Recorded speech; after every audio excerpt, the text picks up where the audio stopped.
अस्सलाम वालेकुम नाज़रीन इकराम, सियाल उर्दू अकेडमी में आपको खुश आमदीद कहते हैं।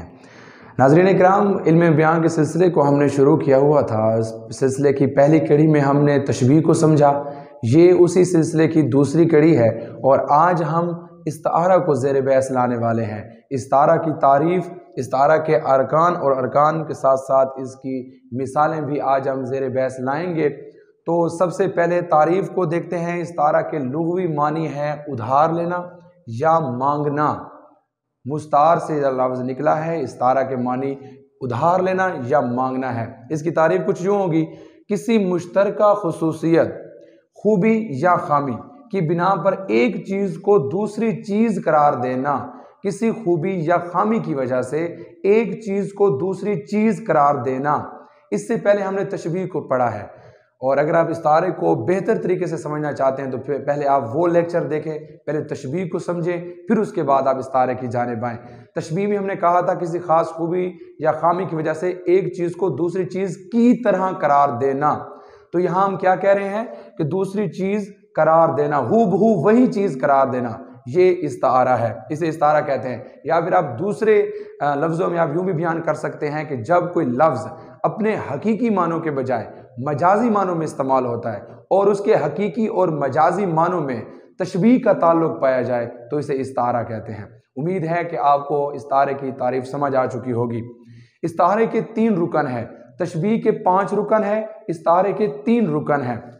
पहला रुकन है मुस्तार लहू, दूसरा रुकन मुस्तार मिन्हो और तीसरा रुकन वजह जामे। तो थोड़ा सा भूली बिसरी बातों को याद करते हैं, दोबारा से तशबीह की जानिब जाते हैं। तशबीह में मैंने आपको बताया था मुशब्बा, मुशब्बा बिही और वजह तशबीह।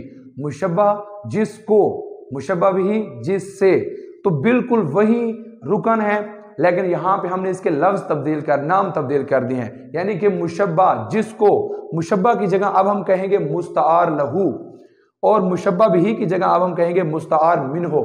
तो तशबीह को याद करें, तशबीह में हमने कहा था कि जिसको, तो यहाँ पे चूंकि हमने लफ्ज़ उधार लेना है तो मुस्तार लहू के लिए हम ये कहेंगे जिसके लिए, जिसके लिए हम लफ्ज़ उधार लाएंगे, जिसके लिए।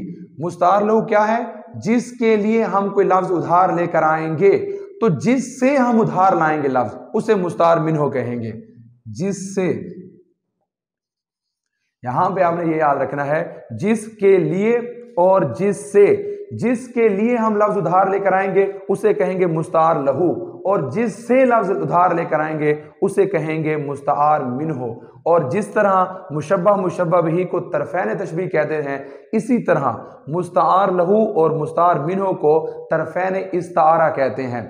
तशबीह में मुशब्बा और मुशब्बा बिही दोनों का होना लाजमी है, मुशब्बा भी होगा, मुशब्बा बिही भी होगा, लेकिन इस्तारा के लिए ये आज़ादी है कि इसमें मुस्तार मिन्हो या मुस्तार लहू में से किसी एक का जिक्र किया जाएगा। दोनों भी आ सकते हैं, मिसालों में मैं आपको समझाता हूं कि दोनों किस तरह आ सकते हैं, एक किस तरह आता है। इसी तरह जो तरफ़ैन इस्तारा में मुश्तरक खुसूसियात हैं, मुस्तार लहू और मुस्तार मिन्हो की मुश्तरका खुसूसियत को वजह जामे कहते हैं और इसे बिल्कुल तशबीह में वजह तशबीह कहते हैं। उम्मीद है यहाँ तक आपको समझ आ चुका होगा। मिसालों की जानिब बढ़ते हैं। जिस तरह एक माँ कहती है मेरा बेटा चांद है।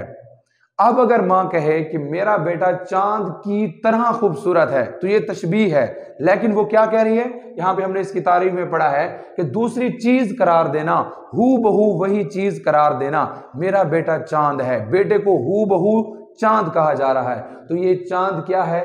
ये इस्तारा है। और किसको क्या कहा जा रहा है, किसके लिए क्या उधार लाया जा रहा है? तो किसके लिए, किसके लिए उधार लाया जा रहा है? बेटे के लिए। बेटे के लिए चांद से लफ्ज उधार लेकर आए हैं। बेटे के लिए चांद के पास हम गए हैं, उसे रिक्वेस्ट की कि आप हमें लफ्ज दे दें, तो उसने हमें अपना लफ्ज उधार दिया है। तो बेटे के लिए, तो इस मिसाल में बेटा क्या है? मुस्तार लहू,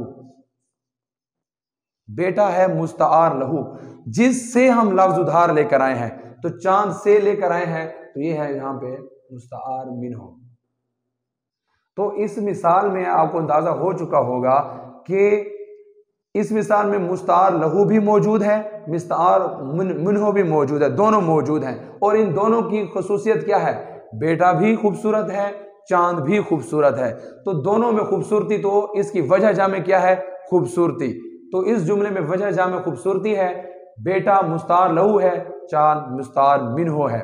اچھا، جیسا کہ میں نے پہلے آپ کو کہا کہ ضروری نہیں کہ طرفین استعارہ دونوں موجود ہوں، یہ بھی ہو سکتا ہے کہ ان میں سے ایک رکن آ رہا ہو۔ جیسے کوئی شخص یہاں سے داخل ہو اور ہم کہیں کہ شیر آیا، تو شیر آیا، اس میں کسی بندے کو ہم نے شیر کہا ہے، لیکن جس کو کہا ہے اس کا ذکر ہم نے نہیں کیا، یہ نہیں بتایا کہ اسلم ہے، اکرم ہے، علی ہے، کون ہے، صرف ہم نے کہا شیر آیا۔ تو جس کے لیے ہم نے یہ لفظ ادھار مانگا ہے اس کا ذکر نہیں کیا، یعنی کہ مستعار لہو کا ذکر نہیں ہے، اس میں صرف شیر کا ذکر ہے، مستعار منہ کا ذکر ہے۔ تو یہاں پہ شیر مستعار منہ ہے۔ تو یہاں آپ کو اندازہ ہو چکا ہوگا کہ پہلی مثال میں مستعار لہو مستعار منہ دونوں کا ذکر ہے، جبکہ دوسری مثال میں صرف مستعار منہ کا ذکر کیا گیا۔ اسی طرح شعری مثال کو بھی دیکھتے ہیں، پلکوں سے گر نہ جائے یہ موتی سنبھال لو، دنیا کے پاس دیکھنے والی نظر کہاں۔ پلکوں سے گر نہ جائے یہ موتی سنبھال لو، پلکوں سے کیا گرتا ہے؟ آنسو گرتے ہیں، آنسو ٹپکتے ہیں۔ تو یہاں پہ آنسوؤں کا ذکر نہیں کیا گیا، بلکہ آنسوؤں کو موتی کہا گیا ہے۔ آنسوؤں کے لیے کون سا لفظ ادھار لے کر آئے ہیں؟ موتی کا لفظ ادھار لے کر آئے ہیں۔ تو یہاں پہ آنسو جو کہ مستعار لہو ہیں ان کا ذکر نہیں ہے، بلکہ یہاں پہ مستعار منہ کا ذکر کیا گیا۔ تو موتی یہاں پہ کیا ہے؟ مستعار منہ۔ تو امید ہے کہ آسان سی مثالوں کے ساتھ اور آسان سی تعریف کے ساتھ آپ کو استعارہ کی سمجھ آ چکی ہوگی۔ مزید اگر اس حوالے سے آپ کو کوئی سوال ہے تو آپ کامنٹ سیکشن میں بتا سکتے ہیں۔ اسی سلسلے کو ہم آگے جاری رکھیں گے، اگلی ایپیسوڈ میں آپ مجاز مرسل اور کنایہ کو سیکھیں گے۔ اگلی ویڈیو تک کے لیے احسان مسیال کو دیجیے اجازت، اللہ نگہبان۔